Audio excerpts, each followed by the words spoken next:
말씀의 제목인데요. 한번 더 따라하세요. 상속자의 위대한 유업. 유업이라는 것은 기업이란 얘기고요. 또 상속이란 이야기고요. 가문 대대로 이어가는 가업을 말할 때 유업이라고 합니다. 구원이라는 것은 하나님의 전적인 선물이죠. 우리가 어떻게 할 수 있는 부분은 아니에요. 전적으로 하나님께서 섭리하신 겁니다. 섭리는 세 가지의 특성을 가지고 있는데 계획하는 거고, 그다음 준비하는 거고, 이것을 성취하는 거예요. 따라합니다. 계획, 준비, 성취. 그래서 이 구원을 우리를 구원하는 이 작품은 완전히 전적으로 그 주체가 우리에게 있는 것이 아니라 하나님에게 있어요. 하나님이 주신 은혜를 우리는 그저 믿음으로써 이신득의라고 합니다. 믿음으로써 우리가 구원을 얻는 거죠. 구원의 의미는 두 가지입니다. 이 땅에 사는 동안에도 우리가 예수 믿는 사람은 구원을 받습니다. 뭐냐면 질병으로부터 구원, 또 가난으로부터 구원, 환난과 고통으로부터 우리들이 구원과 보호하심을 받죠. 하지만 진정한 구원의 의미는 무엇이냐 하면 우리가 세상을 떠나서 영원한 하나님의 나라에 거하는 영혼 구원, 영원 구원, 이것이 진정한 구원의 의미죠. 구원의 선물이 거저 주어졌다고 해서 값싼 건 아닙니다. 위대한 것이고 고귀한 것이고 값비싼 것이에요. 우리가 만들어낼 수도 흉내도 낼 수 없죠. 그리고 이 구원은 받았을 때보다도 점점 더 좋아져야 되는 것이고 점점 깊어져야 되는 거죠. 첫사랑은 좋았는데 나중사랑은 미지근해졌다면 그거는 이상 문제가 있는 거예요. 점점 뜨거워지고 점점 설레이고 점점 그 능력과 은혜를 경험하게 돼야 되는 것입니다. 우리가 함께 나누었던 로마서 8장은요, 이 구원의 선물을 세 가지로 이야기합니다. 한번 따라합니다. 예수님께서 죄를 정복하셨다. 여러분, 예수님이 십자가에서 우리의 죄를 정복하셨어요. 그리고 부활하심으로 승리하셨어요. 자, 로마서 8장 1절의 말씀을 한번 읽어보시면 여기서 주체는 뭐냐 하면 내가 아니라 예수 안에 있는 자, 그리스도 예수입니다. 자, 읽어보세요. 시작. 그러므로 이제 그리스도 예수 안에 있는 자에게는 결코 뭐가 없어요? 정죄. 정죄라는 단어가 어려운 단어인데 죄가 있다고 정해주는 거예요. 정죄감, 죄책감 같은 의미입니다만 또 법정 용어로는 유죄예요. 죄가 있다고 판결하는 거예요. 이 죄의 결국은 형벌이고 마침내는 사망, 죽음, 영원한 지옥, 이것이 죄의 대가입니다. 그런데 그러므로 예수 그리스도 안에 있는, 이건 뭐예요? 예수님께서 죄를 정복하셨기 때문이죠. 자, 고린도전서 15장 56절을 보면 이게 더 정확해집니다. 한번 보세요. 고린도전서 15장 56절인데 같이 읽으세요. 사망이 쏘는 것은 죄입니다. 죄의 권능은 율법입니다. 이걸 거꾸로 해석하면 쉬워요. 율법이라는 것은 좋은 거예요, 나쁜 거예요? 좋은 거예요. 하지만 율법으로 구원받는 건 아니에요. 율법이 나오기 전에, 율법은 이스라엘 백성들이 광야에서 시내산 앞에서 받은 십계명이 있죠.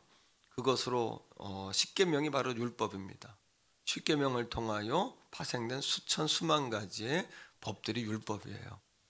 율법이 나오기 전에 이미 430년 전에 아브라함은 믿음으로써 의롭다함을 받았어요. 의롭다함으로 구원을 이미 받은 거예요. 430년 전에. 그 이유는 뭐냐 하면 믿음으로써 그리스도 예수 안에서 우리가 아브라함의 유업을 가져오기 위해서예요. 이미 하나님은 따라합니다. 계획하시고 이미 계획하셨어요. 우리 구원을. 그죠? 그다음 준비하시고 성취하셨다. 이게 하나님의 섭리예요. 율법을 만든 이유는 뭐냐 하면 너희가 내가 여호와 하나님인 것을 알라는 거예요. 또 율법의 의미는 뭐냐 하면요, 너희는 율법을 지킬 때 하나님의 백성인 것이다 라는 뜻이에요. 하나님 백성이라는 의미예요. 그러나 율법을, 이스라엘 백성들은 하나님의 백성이기에 율법을 지켜야 되고 율법을 통해 축복을 받는데 율법을 고의적으로 범하는 거예요. 그들이 형벌이 임했어요. 그때마다 그들이 해야 되는 일은 뭐냐 하면 어린 양을 잡아서 그 피를 가지고서 피의 제사를 주님께 드려야 돼요. 자, 그런데 예수님께서 율법에서 요구하는 피의 제사, 피가 아니면 죄를 사함 받을 수 없어요. 이 피의 제사를 십자가에 달리셔서 단번에 해결하신 거예요. 이해가 되시죠? 성령께서 이해될 수 있도록 도와주시기를 소망합니다. 여러분 뼛속으로 이것이 스며들기를, 체질화되기를 축복해요. 예수님께서 율법을 완성하신 거예요. 자, 그러면 예수님의 그 보혈의 공로를 믿는 자마다 율법에서 자유했어요, 우리는. 그러니 이제 우리는, 자 보세요, 율법이 하는 일은, 율법의 힘은 뭐냐 하면 율법을 안 지킨 자를 죄인으로 정죄하는 거예요. 근데 우리는 죄에서 자유한 것이에요. 할렐루야. 자, 죄를 지면 어떻게 돼요? 결국은 유죄, 정죄함을 받아서 결국에는 형벌을 받고 사망에 이르러요. 그런데 자, 고린도전서 15장 57절 보세요. 이 문제를 이렇게 해결했어요. 하나님께서, 하나님의 계획이고 성취예요. 시작. 우리 주 예수 그리스도로 이제 말미암아, 누구로 말미암아? 예수로 말미암아. 어떻게? 우리에게 뭐를 주셔요? 승리를 주시는 하나님께 감사하노니. 왜요? 죄를 정복하셨고 사망 권세를 정복하셨고 율법의 봉은, 여러분, 그 묶여진 것을 해제하셨어요. 율법을 풀어놓으셨어요. 예수님은 율법을 폐하러 오신 분은 아니에요. 바울은 뭐라고 이야기하냐 하면 예수님은 자신의 피 흘림으로 율법을 성취하러 오신 거예요. 그러므로 누구든지 주 예수를 믿는 자마다 구원을 얻는 것입니다. 이게 첫 번째 축복이에요. 태경원 성결교회 성도라면 정말 귀에 딱지가 붙도록 이 말씀을 들었으니 이 말씀을 결코 잊어서는 안 돼요. 이 구원의 확신이 흔들려서는 안 돼요. 두 번째입니다. 따라합니다. 예수님께서 사단 권세를 정복하셨다. 이 사단 권세를 빼버리면요, 죄의 권세를, 죄의 정복을 빼버리면 밋밋한 복음이 돼요. 자, 로마서 8장 5절입니다. 여기 육신과 영이라는 두 대립되는 단어가 나와요. 자, 읽습니다. 육신을 따르는 자는 육신의 일을, 그 다음 영을 따르는 자는 영의 일을 생각해요. 우리 힘으로는 성령을 받을 수도 없고 성령의 힘을 의지할 수가 없어요. 근데 구원을 받으면 어떤 역사가 일어나냐 하면 육을 따르는 자, 이 육이 여러분 어떻게 해요? 육이 폐해져요. 어떻게? 여기서 육이라는 단어는 우리 몸이 아니에요. 죄에 젖어 있는 인간의 본성을 이야기해요. 내추럴 디자이어. 내추럴 디자이어라는 것은 원죄로 인해서 이미 우리가 오염된 상태, 이미 우리 속성이 오염됐어요. 죄성으로 오염됐어요. 누구로부터? 아담 하와의 죄로부터. 우리 모든 사람은 그것들이 다 오염된 것이 유전돼요. 모든 사람에게. 그러니까 육신을 따를 수밖에 없고 육신의 생각을 할 수밖에 없어요. 자, 그런데 물어봅시다. 죄는 누가 가지고 들어왔을까요? 하나님께 대적하고 불신앙하고 말씀을 버리게 한 죄를 누가 가지고 들어왔죠? 사단이 가지고 들어온 거예요. 뱀을 위장한 사단이 가지고 들어와서 우리에게 죄를 짓게 한 겁니다. 그러나 예수님께서는 원시복음에 이야기한 대로 하나님이 뱀에게 너는 여인의 후손의 발 어디를요? 뒤꿈치를, 조금 치명적인 타격은 줄 수 있지만 그 여인의 후손은 내 어디를 밟는다? 머리를 밟아서 짓이기고 승리한다는 이야기입니다. 여인의 후손이 누구냐 하면 원시고 복음의 성취이신 예수 그리스도신 거예요. 믿습니까? 선포합시다. 예수님은 사단 권세 정복하셨다. 죄의 권세 정복하셨다. 할렐루야. 그러하기에 사단 권세를 깨뜨리고 우리가 예수 그리스도를 영접할 때 세 가지 사건이 일어나요. 첫째는 하나님 자녀가 됩니다. 두 번째, 예수님이 내 안에 내주하십니다. 세 번째, 성령께서 나를 찾아오시는 거예요. 찾아오신 성령님을 통해서 우리가 영적인 삶을, 성령의 도우심을 받는 삶을 살게 되는 거예요. 이것이 두 번째 구원의 선물이에요. 이걸 우리가 어떻게 이룹니까? 그죠? 우리는 옆에 사람에게 한번 인사하세요. 위대한 사람이셨군요. 시작.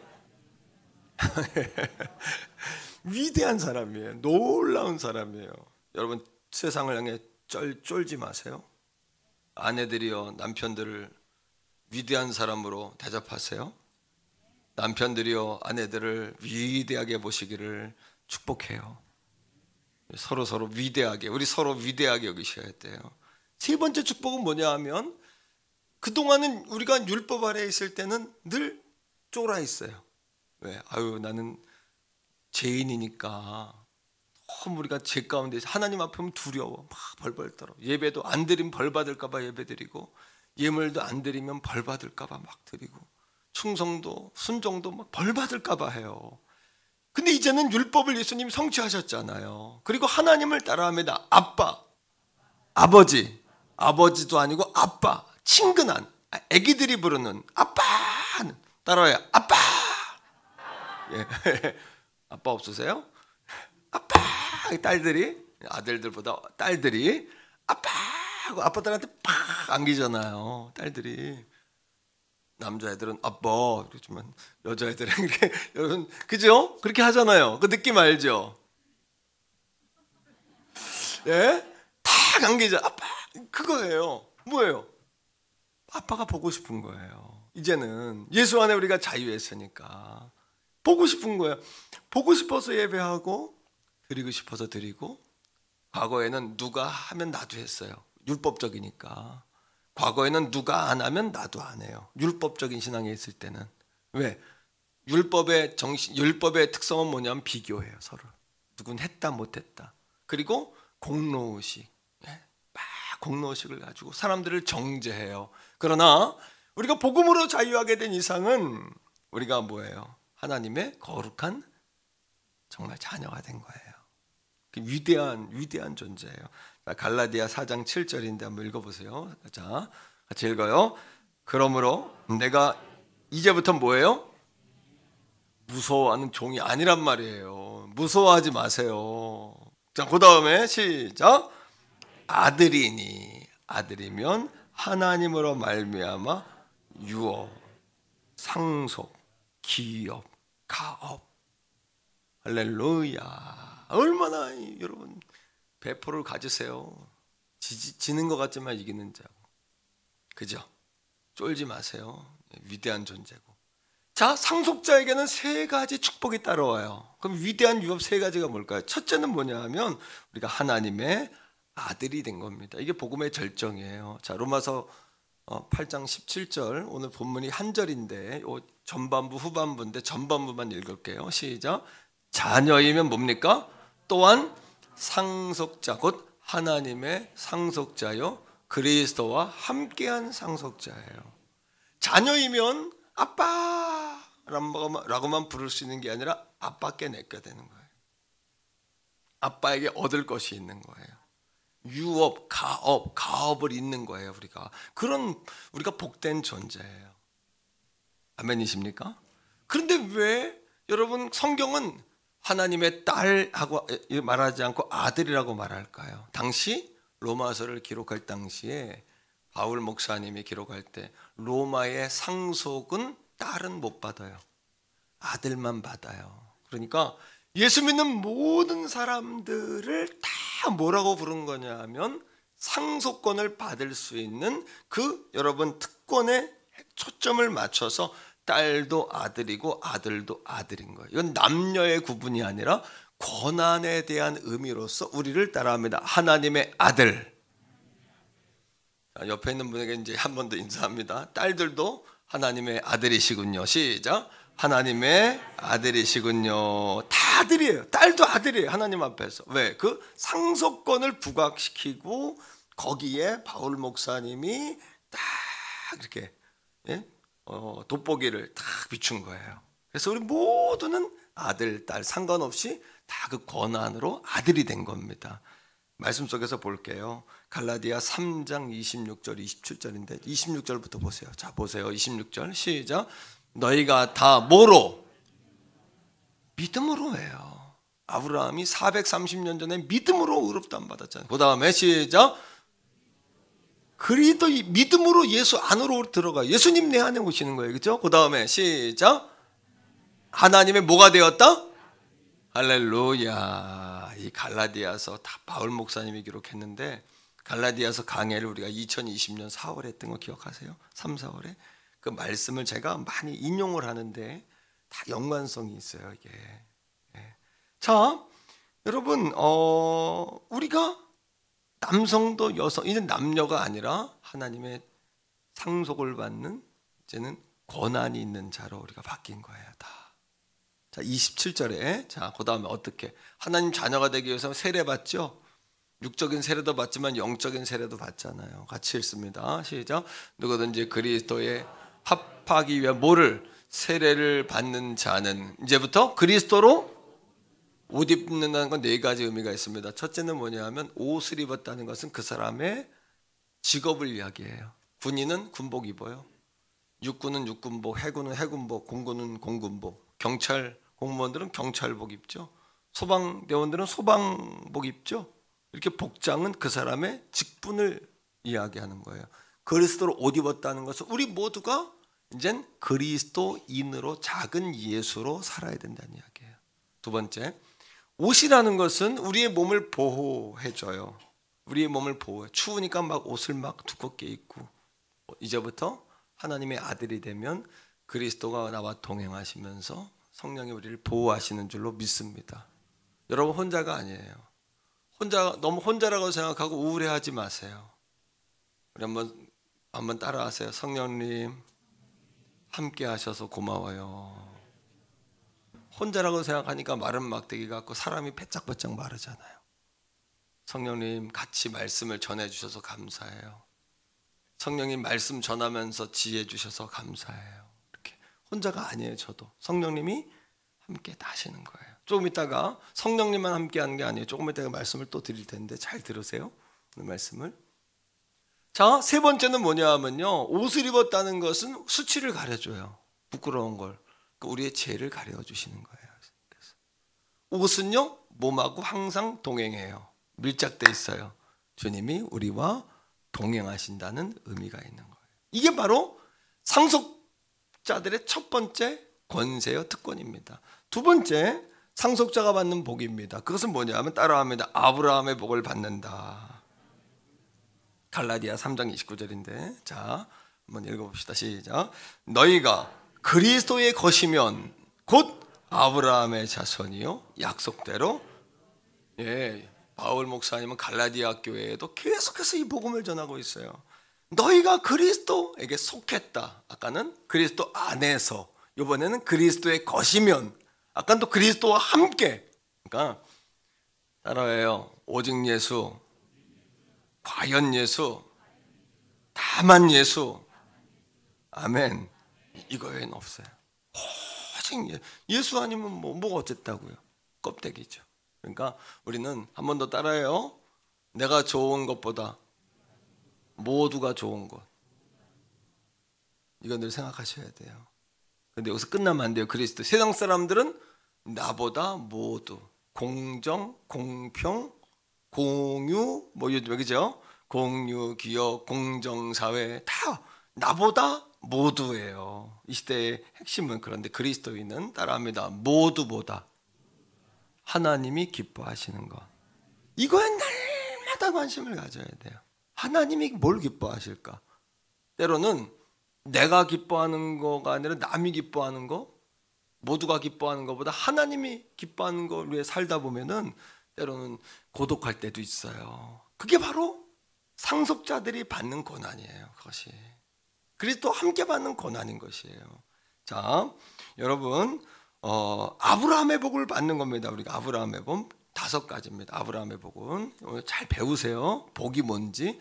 첫 번째 복의 개념은 하나님과 나와의 관계가 열려 있는 거예요. 관계가 회복되어 있는 거예요. 그죠? 이 관계가 회복되어 있는 나라가 있었어요. 어딜까요? 에덴이란 나라예요. 에덴 동산에서는 하나님과 아담과 하와는 어떻게, 하나님이 아담아 예, 아담이 질문하면 대답해 주시고 또 물어보면 예 하고 거닐고 대화하고 생육하고 번성하고 충만하고 정복하고 다스려라 예, 짐승들을 내 앞에 지나가게 할 때 이름을 줘라 사자, 코끼리, 원숭이, 오징어, 명태, 동태, 하여튼 뭐 다 그 증거예요. 아담이. 그 말에 뭐가 있었어요? 하나님과의 관계가 열려 있을 때는 알아세요. 권세가 회복된다. 어떤 권세요? 재물 권세, 지혜 권세, 여러분 리더십의 권세, 말의 권세, 삶의 권세가 회복되는 거예요. 이런 상태를 뭐라고 그러냐면 이게 복이 있다라는 개념이 이게 하나님과의 관계가 열린 건데, 그때 내 안에서 약을 먹고 오는 그 뭐예요? 숙면 아니고 내가 알코올을 통해서 대신 얻는 그런 즐거움이 아니라 내 스스로 마인드 컨트롤을 통해서 나를 관리하는 것이 아니라 하나님의 나이가 뚝 떨겨주시는 샬롬이 오는 거예요. 이건 세상이 줄 수도 없고 세상이 흉내낼 수도 없고 뺏어갈 수도 없어요. 따라합니다. 샬롬의 상태. 이게 복이에요. 할렐루야. 이 축복의 상태를 다윗은 시편 23편에서 뭐라고 이야기했을까요? 여호와가 나의 목자시니 나는 부족함이 없으리로다. 이 시편 23편을 통해서 하나님은 목자고 나는 양이다. 이걸 통해 복을 설명했어요. 그러면 사도 요한은 맞춰보세요. 요한복음 15장에 주님과 우리와의 관계를 뭐와 뭐 관계로 이야기했어요? 포도나무와 가지요. 요한복음 15장 5절에 뭐라고 이야기하냐 하면 나는 포도나무여 너희는 가지니 너희가 나를 떠나서는 살 수 있어요 없어요? 가지가 나무를 떠나면 살아야 못 살아요. 우리의 진정한 복은 포도나무이신 주님께 붙어 있는 거예요. 목자를 죽어라고 붙잡는 거예요. 예수 한 번이면 충분하다고 고백하는 거예요. 주님을 줄기차게 쫓아가는 거예요. 믿음의 주 온전하신 주님 바라보게 하는 거예요. 오늘 예배를 통해서 뭐를 느끼러 오셨습니까? 뭘 보러 오셨습니까? 우리 주님 바라보기를 축복합니다. 주님 보셔야 합니다. 아멘. 여러분, 너희가 내 안에 거하고 내가 너희 안에 거하면 너희가 열매를 많이 맺나니 나를 떠나서는 너희가 아무것도 할 수 없느니라. 요한복음 15장 5절의 말씀이에요. 이것이 복이에요. 네 번째 복은 뭐냐? 오늘 복에 대해 확실히 띄고 갑시다. 이거 시험 나와요. 딱 줄거세요. 네 번째 복은 뭐냐 하면 이렇게 하나님과 나 사이의 관계가 열리고 목자와 양의 관계, 포도나무와 가지 관계가 되면 내 영혼이 잘됨 같이, 이게 잘 되는 거예요. 범사가 잘 되고 강건하기를 구하노라. 요한 3서 2절의 말씀. 우리를 어디로? 물된 동산으로 인도하시고요, 우리의 뼈마디를 견고하게 건강을 주시고요, 우리의 삶이 마르지 않는 샘 같게 하시고요, 물된 뭐 같게 하신다? 동산 같게 하신다. 이것이 네 번째 복의 개념이에요. 다섯 번째 복의 개념입니다. 다섯 번째 시편 48편 14절인데 이거 읽어보세요. 이게 진짜 복이에요. 다 같이 시작. 이 하나님은 영원히 우리 하나님이시니 그가 우리를 언제까지? 죽을 때까지 인도하시는 거. 죽을 때 예수님의 위로를 받지 못하면 세상 살아간 거 꽝이에요. 끝이에요. 아무것도 아니에요. 죽을 때까지 하나님의 인도하심을 받는 것이 진정한 축복의 의미다. 그런데 여러분, 아브라함에게 약속했던 내 자손이 하늘의 별과 같고 땅의 모래알 같을 거야. 하나님의 백성이 이렇게 많아진다는 얘기 아닙니까? 그 복은 누구를 통해 성취됐죠? 누구를 통하여? 바로 예수 그리스도를 통하여 아브라함의 복이 성취됐어요. 그러면 아브라함의 복이 예수 그리스도를 통해 성취됐는데 우리가 누구를 믿음으로? 예수님을 믿음으로 누구의 복을 받게 되는 거예요? 아브라함의 복. 복의 근원이 된다. 하늘의 별, 땅의 모래알, 예? 너를 축복하면 축복을 받고 너를 저주하면 저주를 받는다. 내가 바라보는 모든 땅을 내게 줄 것이다. 아멘. 내가 밟는 모든 땅을 줄 것이다. 내가 내게 이미 주는 땅이다. 네 입을 넓게 열어라. 너는 내게 부르짖어라. 할렐루야. 이러한 축복을 우리에게 주신 거예요. 자, 근데 문제는 이겁니다. 이러한 자녀된 축복과 상속권을 다 받았는데 어떤 사람은 또 막 이렇게 작동 원리에 의해서 막 인생의 메커니즘에, 이런 축복의 메커니즘에 의해서 막 돌아가는데 어떤 사람은 돌아가지가 삐걱삐걱삐걱해. 왜 그럴까요? 무슨 차이일까요? 왜 기름이 쳐지지 않은 기계처럼 삐걱거릴까요? 녹슬까요? 그 이유는 왜 녹슬까요? 쓰지를 않으니까 녹슬죠. 자녀된 권세를 받았다면 이젠 우리가 내가 좋은 것이 아니라 많은 사람이 좋은 공정과 공유, 거기를 뛰어넘어서 먼저 그의 나라와 그의 의를 구하는, 주님 바라보는 삶을 살아야 되는 거죠. 그럴 때 성령께서 우리가 먼저 그의 나라와 그 일을 바라보고 하나님의 뜻을 구하고 하나님의 나라를 구할 때 여러분들의 재물에 기름을 부어주십니다. 재물에 기름 부으면 마르지 않는 거예요. 지혜에 기름을 부어주십니다. 그럼 마르지가 않아요. 은사에 기름을 부어주십니다. 오늘 예배에 기름을 부어주십니다. 그래서 예배는 드림을 넘어서 미니스트리가 돼야 돼요. 예배를 통한 사역, 예배를 드리는 가운데 치유가 일어납니다. 예배를 드리는 중에 회복이 일어납니다. 예배를 드리는 중에 성령이 임재합니다. 그럼 어떻게 돼요? 사역이 돼버리면 이 예배를 통하여 우리가 성령의 기름 부음을 맛보게 돼요. 그리고 여러분을 통해 하나님의 뜻과 하나님의 통치와 하나님의 역사가 흐르게 되죠. 아멘. 따라하세요 한번. 하나님께서 복 주실 이유가 있게 살자.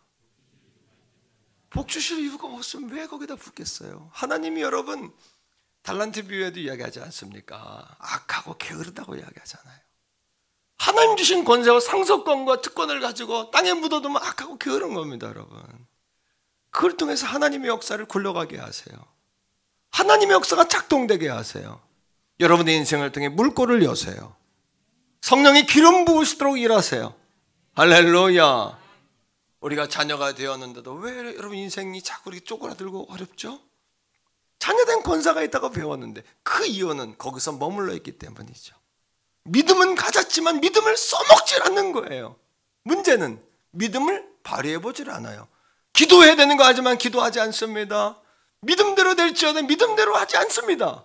네 믿음대로 될지어다 라고 주님 말씀하시고 기도 외에는 이런 유가 없다고 말씀하시는데 뭐를 함으로 뭐를 얻는 것이 아니라 여러분들에게 주신 권세를 사용하시란 말이죠. 세 번째 축복은 이런 거죠. 기도의 능력과 책임을 우리가 가지고 있어요. 자, 예수님 하시는 일이 있어요. 뭘까요? 예수님은 지금 뭐 하시냐 하면 오늘 8장 17절 하반절에 보면 그리스도와 함께한 상속자다. 주님이 하신 일을 우리도 하는 사람이 돼야 된다는 이야기죠. 주님 하신 일은 뭡니까? 오늘도 하나님 보좌 우편에서 우리를 위해 기도하세요. 도 목사가 말씀을 증거하도록 축복하고 계시고 여러분들이 예배할 수 있도록 도우세요. 자, 기도하면 어떤 역사가 일어나냐 하면 따라합니다. 성령이 역사하시면 천사를 동원하신다. 천사가 동원됩니다. 우리 여러분 히브리서에 보면 유대인들은 선지자들과 천사들을 굉장히 영적인 존재로 봤어요. 그러나 예수 그리스도는 육체를 가지고 이 땅에 오신 예수님은 굉장히 여러분 예수님을 깔보고 그 마구간에서 온 그이가 갈릴리 어부가 목수가 가나안의 목수가 어찌 우리의 구세주가 되냐고 믿지 않았어요. 그러니까 이분 법을 가지고서 육신으로 오신 예수를 믿지 않는 거예요.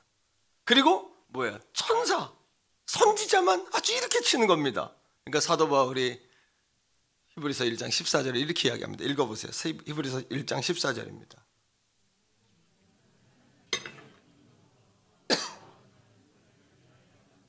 자, 개역 한글판 성경에 보면은 모든 천사는 하나님이 부리시는 영으로서 이렇게 나옵니다. 혹시 그 성경을 가지고 있는 분은 지금 보고 계실 거예요. 하나님이 천사를 부립니다. 그러니까 천사는 하나님의 종이에요. 성령이 역사하시면 하나님이 손을 대시면 천사를 보내요. 심부름을 시키는 거예요. 하지만 천사는 우리가 예배할 존재가 아니에요. 만화 영화 이런 거 많이 보는 아이들 또 거기에 취해 있는 성도님들 혹시 천사님 도와주세요. 이건 성경적이지 않습니다. 천사는 하나님이 부리는 심부름꾼으로서 그가 하는 일은 뭐예요? 그 다음 읽어봐요. 시작. 구원받을 누구를? 구원받을 상속자가 누구예요? 할렐루야.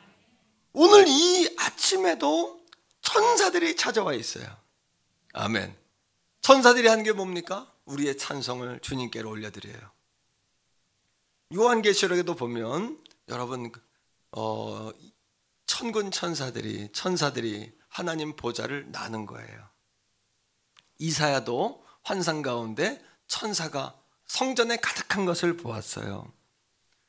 여러분, 다니엘도 기도하는데 응답이 안 와요. 왜? 어둠의 권세 약한 사단 마귀가 공중권세 잡은 사탄들이 맡고 있죠.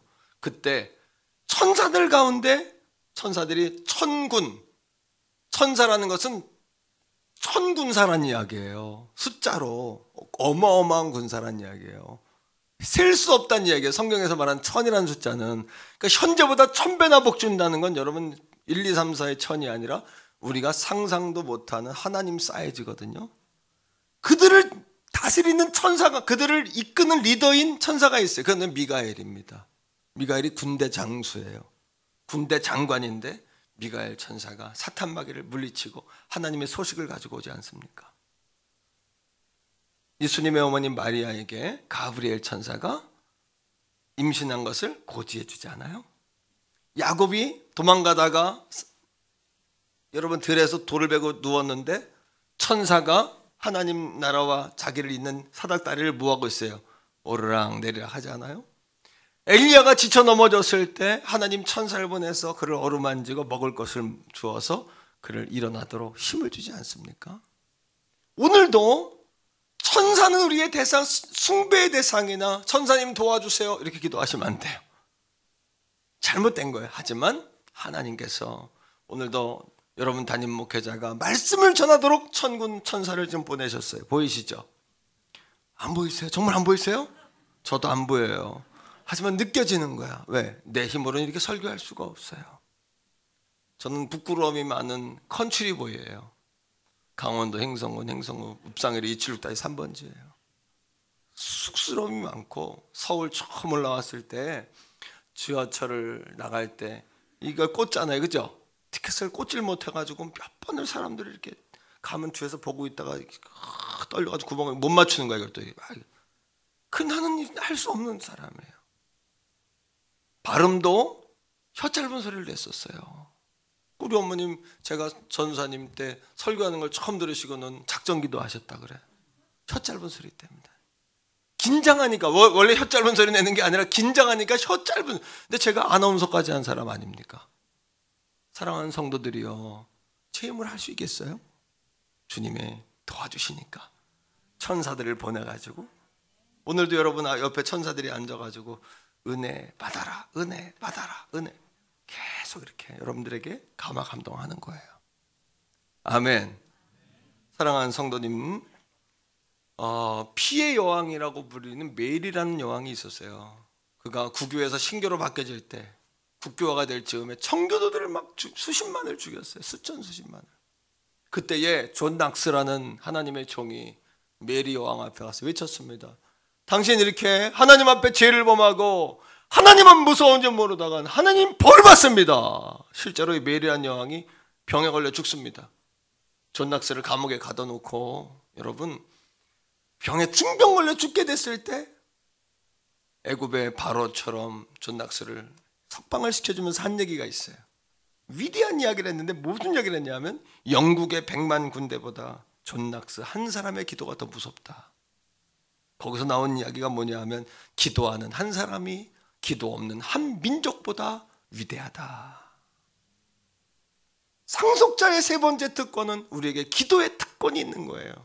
따라합니다. 기도하면 하나님이 응답하시고 성령님이 역사하시며 천사들이 와서 심부름한다. 이게 영적인 나라의 공식이에요. 눈을 뜨고 보면, 영적인 눈을 뜨고 보면 그것이 보이는 것이죠. 그러나 여러분, 로마서 8장 17절 하반절을 보면 우리가 상속자는 그리스도와 함께 고난도 받아야 되는 거예요. 한번 다 같이 처음부터 읽어보세요. 시작. 우리가 처음부터요. 시작. 자녀이면 또한 상속자, 곧 하나님의 상속자요, 곧 그리스도와 함께한 상속자니 우리가 그와 함께 영광을 받기 위하여 모두 고난도 함께 받아야 할 것이니라. 우리는 한때 다 종이었잖아요. 그래서 상속자가 될 수가 없었어요. 아브라함이 아들이 없을 때 엘리에셀 종을 데려다가 상속자 삼으려니까 하나님이 노 하셨죠. 이스마엘, 첩을 통해 이스마엘을 상속자를 삼으려고 하니까 노 하셨죠. 하나님 다 노 하셨어요. 그러나 이제 우리도 종이었어요. 이방인이에요. 우리는 친자가 아니에요. 그러나 예수 그리스도께서 이 모든 답을 푸셨어요.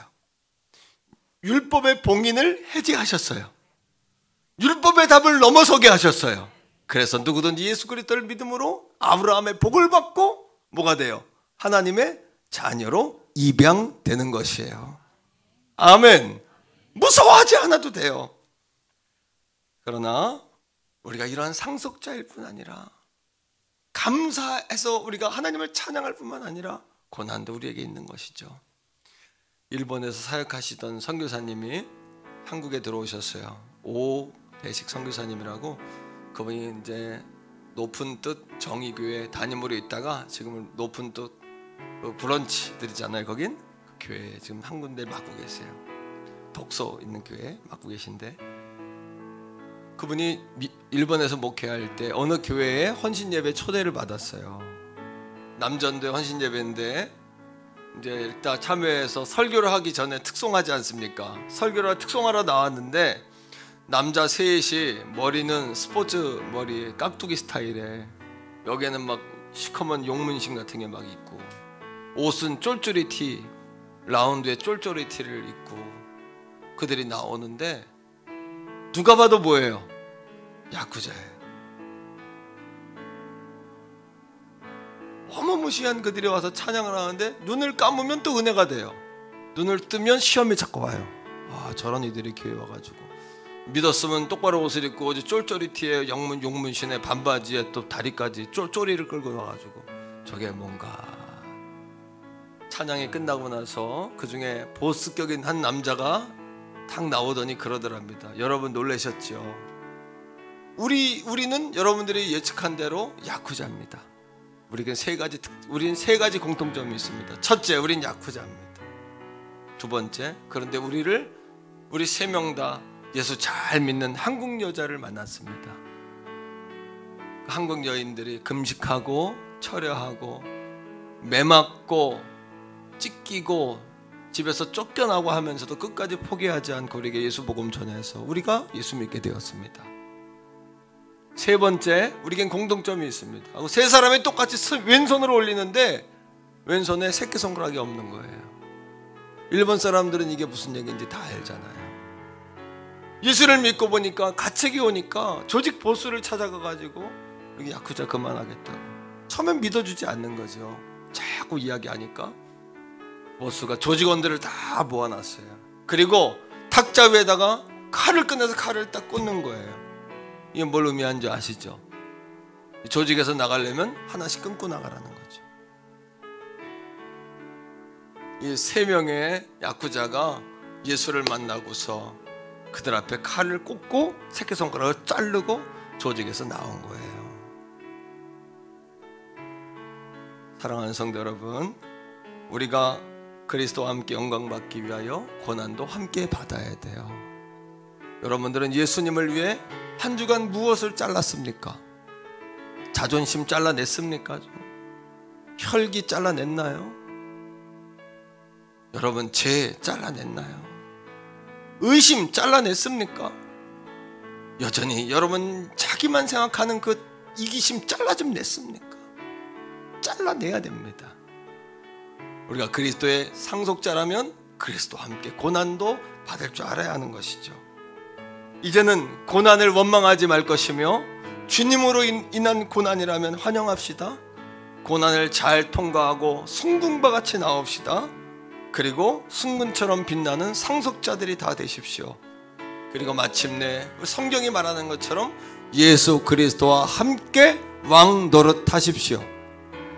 우리 예수님이 이 땅에 오신 것처럼 이 땅의 많은 이들에게, 죽어가는 영혼들에게 이 정말 말할 형용할 수 없는 위대한 상속의 유업, 이 유업을 전할 수 있는 전도자가 되십시오.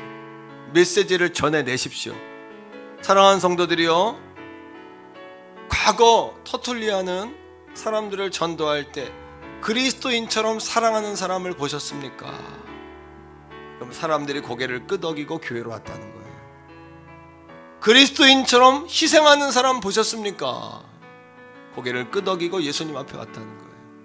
그리스도인처럼 신실하고 착하고 수준 있고 신사적인 사람 본 적 있습니까? 고개를 끄덕이고 주님 앞에 왔다는 거예요. 우리 태교원 성결교회가 우리 태교원 성결교회 성도들 같은 사람 본 적이 있습니까? 이 한마디의 사람들이 고개를 끄덕이고 주님 앞에 나올 수 있기를 축복해요. 오늘도 상속자의 위대한 유업을 얻은 저와 여러분들을 하나님이 축복하십니다.